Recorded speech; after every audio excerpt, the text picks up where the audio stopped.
My trip to heaven. The little gifts. As I sit here, I think how busy everyone is, going different places, speeding hurriedly down the bypass, watching the train moving fast down the track, people darting in and out of Speedway. I think how we all hurry to catch one bus or another, meeting one person or another, watching the time, worrying about getting there on time. Slowly I can feel myself getting out of my chair, walking over to the bench where my husband is sitting. He says, "I have so much to show you today." I join him.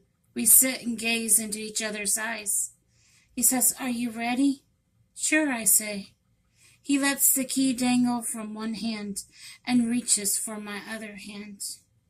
Slowly, he walks up to the steps toward the gate. He takes the steps slowly, one at a time. He reaches forward, opening the gate with the key. We walk through the gates, slowly down the pathway, taking in the beautiful fragrance of the flowers.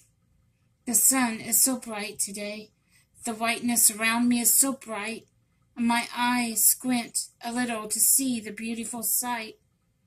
Christ, in his robe and sash, is sitting on a stone, a big one with children all around him. They are giving him gifts that they made. He is saying thank you. One gave him a bag of tears. She had cried all day just to make it. He said, "A gift from the heart. I like that." She walked on, and a young boy came up to him and gave him a harp. He told Christ he used dandelion stems to make it. Then a young child behind him gave Christ a crown of roses with the thorns. "You are my King, Jesus." He laid the crown next to him and hugged the little guy, smiling and tearing up at the same time. He told them all thank you and started back toward the mansion. My husband and I watched all the children, single file, watch back to the area enclosed with flowers where they came from. Then we sat in a small clearing next to the pond. We watched the butterflies fluttering around. The green grass was coming up to meet us as we sat down. It looked almost as if the children had walked through a host of rainbows. The water seemed to sparkle like diamonds.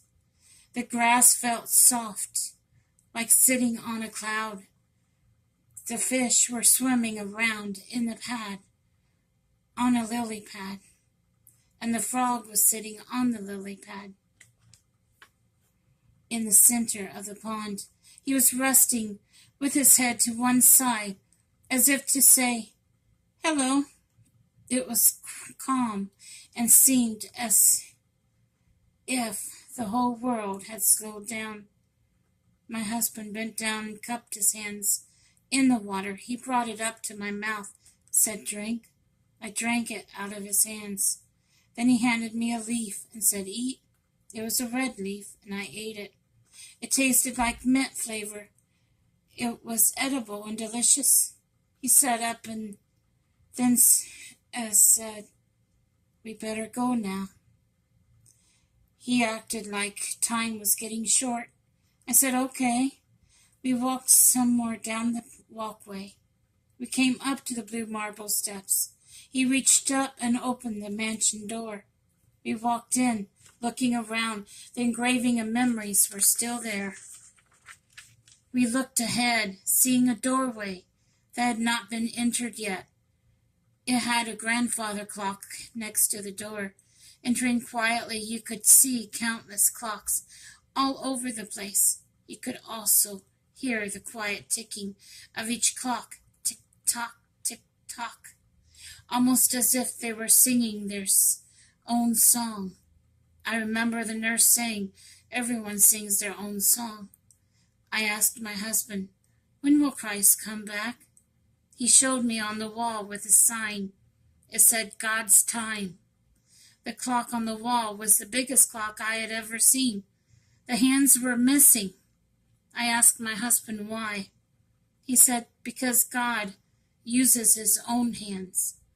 I felt goosebumps as I thought about it. My husband gazed at the other clocks and said, we better be going. I said, okay. We left the room and sat in our other room with the waterfall and watched it for a while. I knew our time was almost up. I said, I miss you, honey. I hope I see you soon. I love you so much. He gently put his hand in mine and said, it's time to go. We will see more tomorrow. I love you too. With that, he gently walked me out of the room. We quietly walked out the door of the mansion, back to the gate. He once again unlocked it, and I quietly slipped away, thus concluding my trip to heaven.